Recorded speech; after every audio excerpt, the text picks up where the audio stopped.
اور قرآن عظیم کی تلاوت جو بندہ کرتا ہے کثرت سے، اللہ تعالیٰ کا وہ ایسا محبوب ہوتا ہے، ایسا محبوب کہ آپ دیکھنا موت کے وقت بھی اس کے چہرے پر نور طاری ہو جاتا ہے، ہاں اس کے لبوں پر مسکراہٹ ہوگی۔ قرآن کثرت سے پڑھنے والے کی روح آسانی سے نکالی جاتی ہے۔ امام احمد بن حنبل بڑے امام ہیں، فرماتے ہیں نزا کیا وقت تھا ان کے، اور اس وقت سے کوئی باہر آتا نہیں، لیکن اللہ تبارک و تعالیٰ جسے چاہے موت کے منہ سے نکال۔ ان کے ساتھ ایسا ہوا کہ قریب موت کا وقت آ گیا اور سانس جو ہے پھڑکنے لگ گئی، ہلکی ہلکی ہو گئی، لگتا کہ اب روح نکلے گی، تب روح نکلے گی۔ اسی اثنا میں وہ کہتے ہیں کہ شیطان قریب آ گیا، شدت کی پیاس لگی تھی، اور شیطان کس کی بات کر رہا ہوں؟ امام احمد بن حنبل، شدت کی پیاس لگی تھی اور وہ پانی لے کر قریب آیا اور بار بار مجھے اپنی طرف بلاتا تھا، کیونکہ پانی کے لیے آدمی کہیں پر بھی چلا جائے۔ وہ کہتے ہیں کہ مجھے اندازہ تھا کہ یہ ابلیس ہے، مجھے بہکا رہا ہے، لیکن پانی کی خواہش بھی ہے۔ اور اس کے بعد وہ آپ سے بحث کرنے لگا کچھ معاملات پر، موت کے قریب، جبکہ بولنے کی طاقت بھی نہیں۔ تو اچانک ایک خوبصورت نوجوان آیا، اس نے گھونسے مار مار کر کے شیطان کو بھگا دیا، شیطان بھاگ گیا، ڈر کر کے بھاگا۔ امام احمد بن حنبل کہتے ہیں مجھے سکون ہوا، کم سے کم اس کی شرارتوں سے بچ گیا۔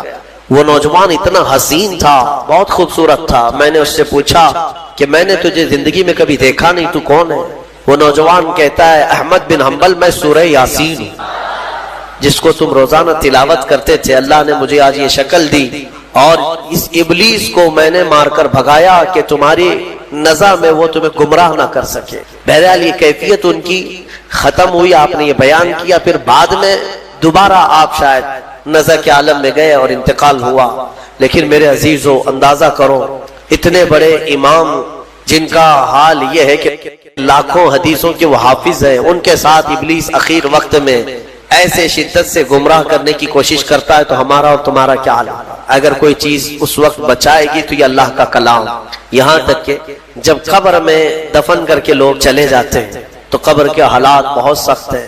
قبر بڑی چھوٹی ہے، ہم خود ہی کھودتے ہیں، جانتے ہیں کتنی قبر ہوتی ہے۔ اپنے مردوں کو آپ دفنا کر کے آتے ہیں، اتنی ہوتی ہے کہ کروٹ بھی نہیں لے پاتا مردہ، اور وہ بھی اس کو اتنا ٹائٹ کر کے نیچے پتھر یا اینٹ، یہ ڈھیلے سب رکھ کر کے قبلے کی طرف کر کے اس کو بند کر کے آ جاتے ہیں۔ پتا ہے کس قدر گھبراہٹ ہوتی ہے، بہت گھبراہٹ ہوتی ہے۔ یہ مت سمجھنا کہ مردے کو اب کچھ پتا نہیں چلتا، یہاں تک کہ حدیث میں ہے تمہارے چلنے کے چپلوں کی آواز تک وہ مردہ سنتا ہے، بولنے کی آواز تو چھوڑے، چلنے کی آواز بھی وہ قبر میں سنتا ہے۔ ہر چیز زندوں کے کانوں سے زیادہ کان اس کے تیز سنائی دیتا ہے اس کو۔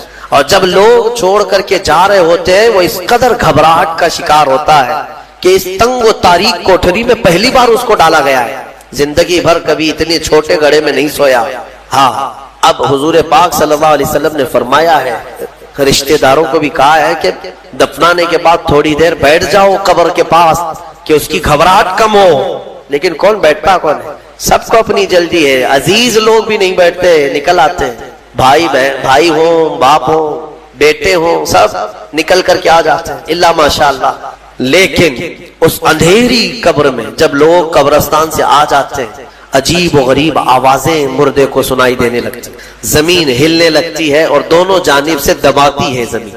میرے آقا صلی اللہ علیہ وسلم نے فرمایا ان ضغطۃ القبر حق، قبر کا جھٹکا دینا حق ہے، ہر ایک کے ساتھ ہوگا۔ صحابی رسول سعد بن معاذ کے بارے میں حضور نے فرمایا ان کو قبر دبا رہی تھی، قبر سب کو دبائے گی، لیکن کچھ کو ایسے دبائے گی کہ ان کی ہڈی پسلیاں الگ ہو جائیں، اور کچھ کو محبت سے دبائے گی۔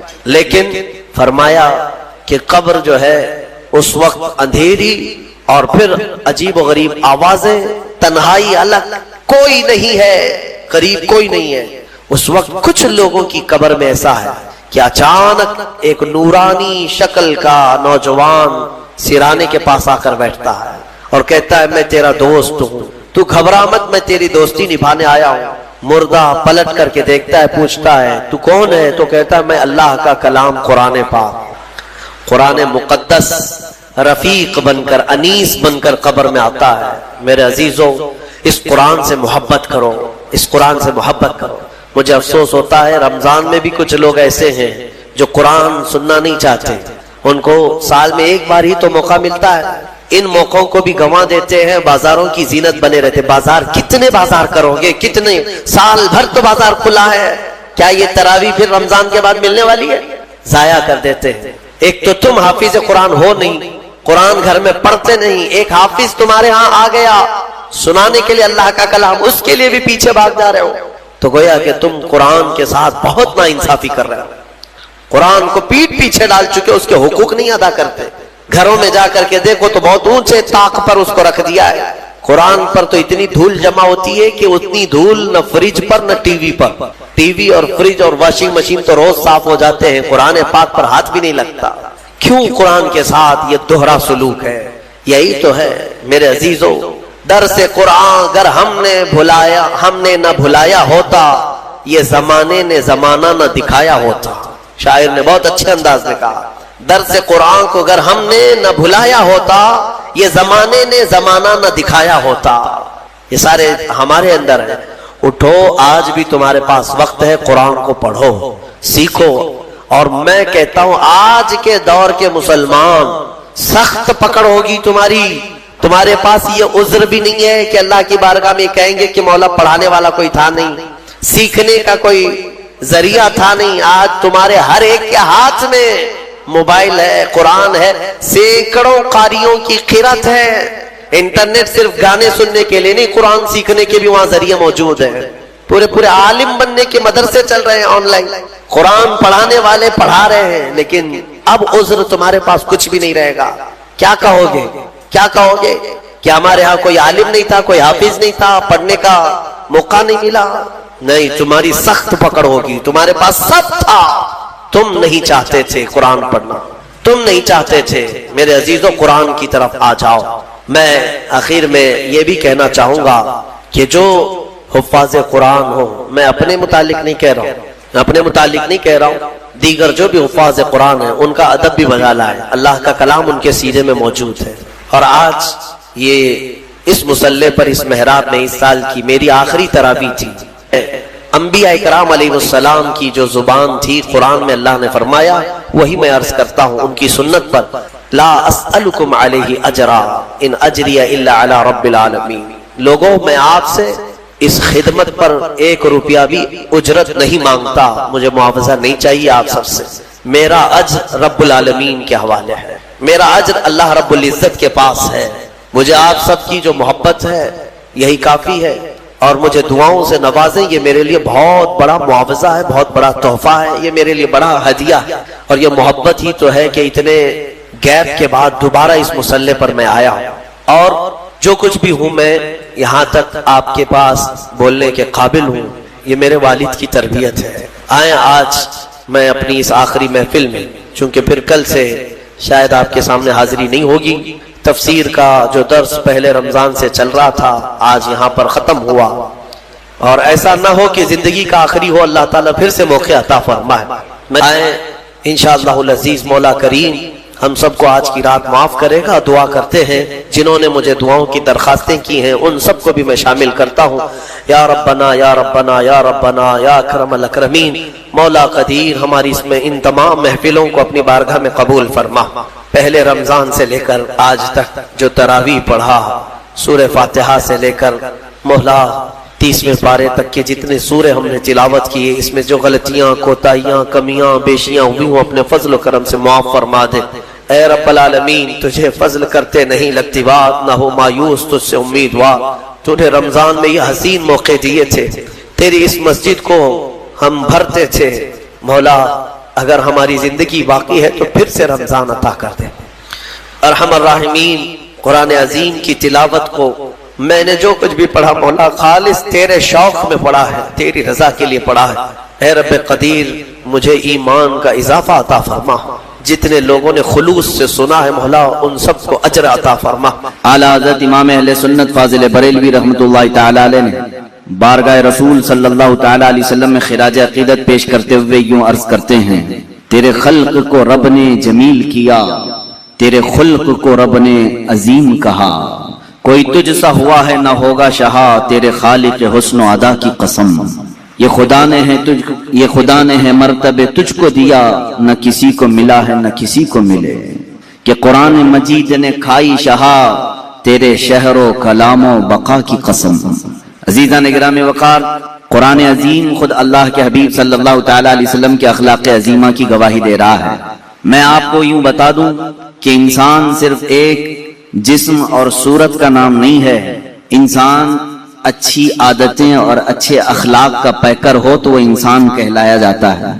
اور انسان کی سب سے عظیم چیز جو اسے ممتاز کرتی ہے، عزت بخشتی ہے، اس کے وہ اچھے عادات ہیں، اس کے اچھے اخلاق ہیں، جس کو آپ کیریکٹر کہیں، عادتیں کہیں اور جبلت کہیں، خصلت کہیں، یہ وہ تمام چیزیں ہیں جس میں انسان ڈھل کر کے سارے لوگوں میں ممتاز بنتا ہے۔ اسی لیے قرآن نے بھی افضلیت کا جو معیار رکھا ہے وہ نہ رنگ پہ رکھا، نہ نسل پہ رکھا، اور نہ مال پہ، نہ جائیداد پہ۔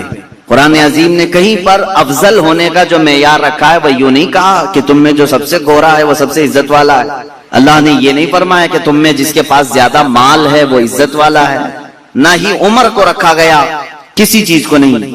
ہاں قرآن نے کہا ان اکرمکم عند اللہ اتقاکم، تقوی کو رکھا ہے کہ بے شک تمہاری جماعت میں سب سے افضل اللہ کے نزدیک وہ بندہ ہے جس کا تقوی زیادہ ہے۔ تقوی یہ اخلاق حسنہ کی چیز ہے۔ اخلاق کسے کہتے ہیں پہلے یہ سمجھ لیں، پھر ہم اخلاق مصطفیٰ پر بات کریں۔ انسان جب دنیا میں آیا ہے تو اس کے جینے کے انداز یہ بتاتے ہیں کہ اس میں کچھ اچھی چیزیں ہیں اور کچھ بری چیزیں ہیں۔ مثال کے طور پر اگر وہ مسکراتا ہے تو اچھا لگتا ہے، وہی اگر کسی پر تماچے لگاتا ہے تو برا لگتا ہے۔ انسان کی آنکھیں ہی دو طرح کی نظر آتی ہیں، دیکھنے میں آپ خود محسوس کر لیں گے کسی کے ساتھ۔ اگر وہ پھیلی ہوئی آنکھوں سے تمہیں دیکھے تو لگتا ہے کہ اس کے اندر رحم کا دریا زیادہ ہے، اور وہی وہ گھور کر کے دیکھنے لگے تو ایسا لگتا ہے کہ اکڑ مزاج کا آدمی ہے۔ یہی ہے اخلاق جو انسان کے مزاج کو بدل دیتے ہیں۔ گفتگو کرنے کا انداز یہ اخلاق میں سے آتا ہے۔ بات کرو کسی کے سامنے بیٹھ کر 5 منٹ، پتہ چلے گا اگر نرم گفتگو کرتا ہے تو اس کی طبیعت معلوم پڑ جاتی ہے، سخت گفتگو کرتا ہے اسی وقت آپ کترانے لگتے ہیں اور محفل سے اٹھنے کی کوشش کرتے ہیں۔ انسان کی گفتگو بھی اس کے اخلاق میں سے ہے، اس کا دیکھنا بھی اس کے اخلاق میں سے ہے، اس کا مسکرانا بھی اس کے اخلاق میں سے ہے۔ اسی لیے میرے آقا صلی اللہ تعالی علیہ وسلم کی بارگاہ میں ایک صحابی آئے اور انہوں نے پوچھا یا رسول اللہ صلی اللہ تعالی علیہ وسلم، اللہ نے انسان کو جو نعمتیں دی ہیں الگ الگ نعمتوں سے نوازا ہے، اس لیے کہ سب سے زیادہ نعمتیں انسان کو ملی ہیں۔ تو حضور صلی اللہ تعالی علیہ وسلم سے اس صحابی نے پوچھا آقا انسان کو ملی ہوئی نعمتوں میں سب سے بڑی نعمت کیا ہے؟ سب سے بڑی نعمت کیا ہے؟ حضور پاک صلی اللہ تعالی علیہ وسلم نے فرمایا نیک اخلاق اسے ملے ہوں تو یہ اللہ کی سب سے بڑی نعمت ہے، سب سے حسین نعمت ہے اس کے پاس۔ اسی لیے لقمان حکیم سے بھی پوچھا گیا، دنیا کے اس حکیم کا تذکرہ کر رہا ہوں جس کو قرآن نے بھی بیان کیا ہے۔ وہ نبی نہیں تھے لیکن ان کی باتیں اتنی حکمت سے بھری ہوئی ہوتی تھی کہ لقمان نے اپنے بیٹے کو جو نصیحت کی قرآن نے اس کو ایک سورہ میں بیان کیا ہے۔ قرآن پاک میں پورا سورہ لقمان آیا ہے۔ حضرت لقمان کے متعلق مشہور ہے کہ وہ ہر بیماری کا علاج بھی جانتے تھے اور حکمتوں سے بھری باتیں کرتے تھے۔ تو لقمان حکیم سے کسی نے پوچھا کہ نیکی آسان اگر ہے، سب سے آسان اور سب سے اچھی تو وہ کون سی ہے؟ آپ نے کہا انسان 2 چیزوں کو اپنا لے، ہر نیکی اس کے لیے آسان ہے، ہر نیکی اس کے لیے آسان ہے۔ کہا 2 چیزیں؟ کہا 2 چیزیں وہ اپنا لے۔ تو لوگوں نے پوچھا اے لقمان وہ کون سی 2 چیزیں؟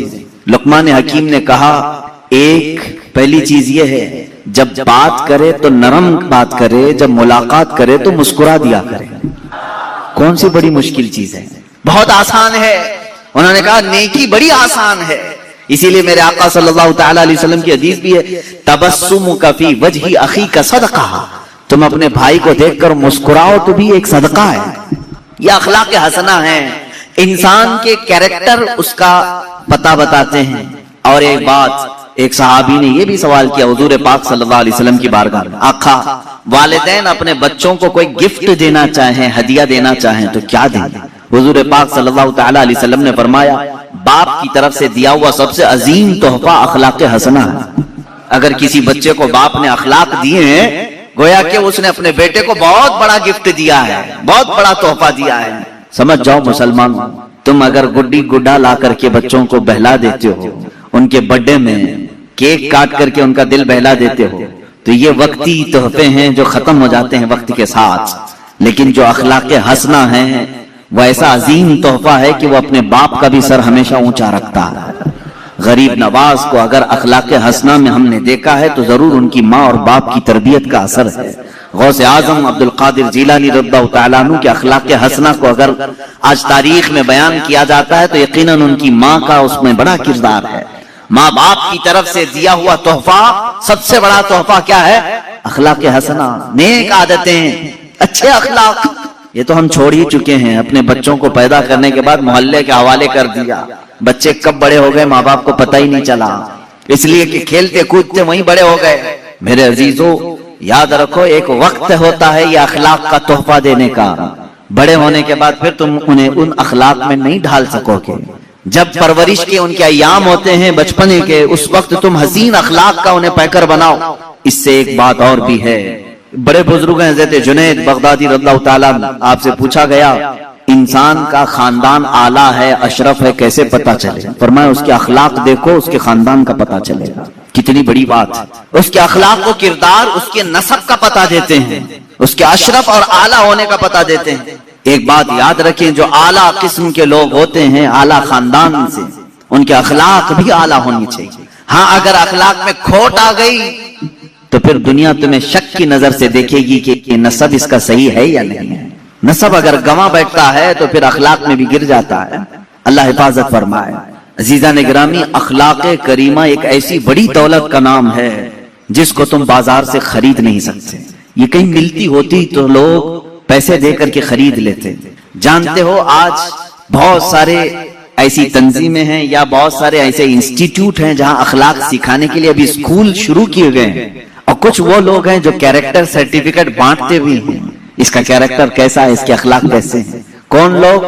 جو عورتوں کو ننگا ناچتے ہوئے دیکھ کر کے مسکراتے ہیں، ہنستے ہیں، وہ دوسروں کو اخلاق کی سرٹیفکیٹ دے رہے ہیں، کیریکٹر کی سرٹیفکیٹ دی جاتی ہے، اچھے کیریکٹر۔ عزیزان گرامی، آج ڈیولپمنٹ کے نام سے، مینجمنٹ کے نام سے، اور اچھے اخلاق جس کو کہتے ہیں پرسنالٹی ڈیولپمنٹ، آداب سکھائے جا رہے ہیں کہ تمہیں بیٹھنا ہے تو کیسے بیٹھنا ہو۔ میں ایک بڑے شہر میں اسی طرح کے ایک انسٹیٹیوٹ میں گیا تھا جہاں ایک ماہر ٹیچر، ایک ماہر پروفیسر وہ اسٹوڈنٹس کو تعلیم دے رہے تھے کہ بڑے لوگوں کے اخلاق کیسے ہوتے ہیں، آداب کیسے ہوتے ہیں، جب کسی کو وش کرو تو کیسے کرو، ہینڈ شیک کرنے کے طریقے کیا ہیں، تم اگر کسی کی محفل میں بیٹھو تو کیسے بیٹھو۔ اللہ کی قسم میں بتاؤں، میں سنتا رہا اور ان کو دیکھتا رہا، اور پھر اگر میں نے سیرت مصطفیٰ کو کھولا تو ایک ایک چیز اخلاق حسنہ میں مصطفیٰ کے پائی جاتی ہے۔ اللہ کے نبی صلی اللہ تعالیٰ علیہ وسلم نے بہت پہلے یہ اخلاق اس مکہ کی وادی میں کر کے دکھائے جہاں اخلاق نام کی چیز ہی نہیں تھی۔ مکہ مکرمہ میں اخلاق کا پیکر بن کر کے دکھانا سب کے بس کی بات نہیں۔ جہاں لوگ اپنی ماں اور اپنی بہنوں کو بازار میں بیچنے کے لیے لاتے ہوں، وہاں عورتوں کی عزت کی بات کرنا ایک بہت الگ قسم کی بات ہے۔ جہاں لوگ مال لوٹ کر کے رات بھر محفلیں قائم کرتے ہوں، قافلہ لٹ جاتا تو رات کو شمع روشن ہوتی، رات بھر کھاتے پکاتے تھے، ایسے عالم میں اگر چوری کے خلاف بات کرنا، آپ جانتے ہیں کہ یہ اخلاق کا کس قدر اعلیٰ درجہ ہے۔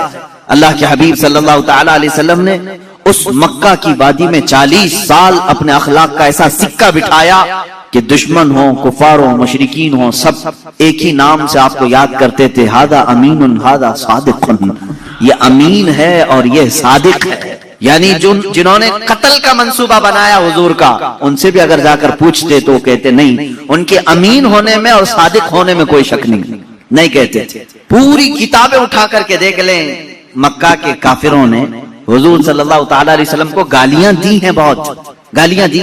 کیا کیا کہا ہے وہ بتاؤں؟ جادوگر کہا، مجنوں کہا، مرگی والا کہا، معاذ اللہ شاعر کہا، لیکن پورے مکہ کے کافروں کی باتوں کو کھنگال کر کے نکالو، کہیں کسی چھوٹے کافر نے یا بڑے کافر نے میرے آقا کے اخلاق پر ایک بات بھی نہیں کہی، ایک بات بھی نہیں۔ گالی دینے والا تو ذات کو بھی گالی دیتا ہے، کیریکٹر کو بھی گالی دیتا ہے، لیکن مکہ والوں نے ایسی گالی حضور کو کبھی نہیں دی۔ ہاں وہ جھوٹی باتیں تھے جو کرتے تھے، جادوگر کہنا، شاعر کہنا، مجنوں کہنا، لیکن کبھی حضور پاک صلی اللہ تعالیٰ علیہ وسلم کو انہوں نے جھوٹا نہیں کہا، اس لیے کہ جھوٹ اخلاق ذمیمہ ہے، گرے ہوئے اخلاق میں سے۔ انسان کہاں گر جاتا ہے؟ جہاں اس کی عادتوں میں جھوٹ داخل ہو گیا۔ کبھی رسول کریم صلی اللہ تعالی علیہ وسلم کو مکہ والوں نے لالچ کی تہمت نہیں لگائی، اس لیے کہ انسان رذالت ضلالت کے عمیق گہرے کھائی میں گر جاتا ہے جب وہ لالچی بنتا ہے۔ حضور پاک صلی اللہ تعالی علیہ وسلم کو ہوس یا نفسانی خواہش کے تعلق سے کبھی انہوں نے الزام نہیں لگایا، نہ تہمت لگائی، کبھی اس طرح کے جملے نہیں کہے۔ دشمنوں کی بات کر رہا ہوں میں، اس لیے کہ ہوس اور نفسانی خواہشات انسان کو حیوان بنا دیتی ہیں۔ اللہ کے حبیب صلی اللہ تعالی علیہ وسلم اس دنیا میں تشریف لائے سب سے اعلیٰ اخلاق لے کر کے آئے۔ خود میرے آقا صلی اللہ تعالی علیہ وسلم کی زبان سے سنیں میرے عزیز و حضور فرماتے ہیں، بعثت لأتمم مکارم الاخلاق، میں دنیا میں اس لیے آیا ہوں کہ اخلاق کے پیمانے جتنے بھی ہیں سب سے اعلیٰ اخلاق تمہارے سامنے پیش کروں۔ ایک بات یاد رکھنا، قرآن نے کہا ہے حضور کے اخلاق کے بارے میں، وَإِنَّكَ لَعَلَىٰ خُلُقٍ عَظِيمٍ، اے حبیب آپ سب سے عظیم اخلاق پر پیدا کیے گئے ہیں۔ قرآن گواہی دے رہا ہے۔ اسی لیے ماں عائشہ صدیقہ رضی اللہ تعالیٰ عنہ کے پاس کچھ صحابہ آیا اور پوچھا، ماں آپ رسول کریم صلی اللہ تعالیٰ علیہ وسلم کی رفیقہ حیات ہیں، محبوبہ سید الانبیاء ہیں، آپ نے حضور پاک صلی اللہ علیہ وسلم کے شب و روز کو دیکھا ہے، حضور پاک صلی اللہ تعالیٰ علیہ وسلم کی سیرت کے کچھ جھلکیاں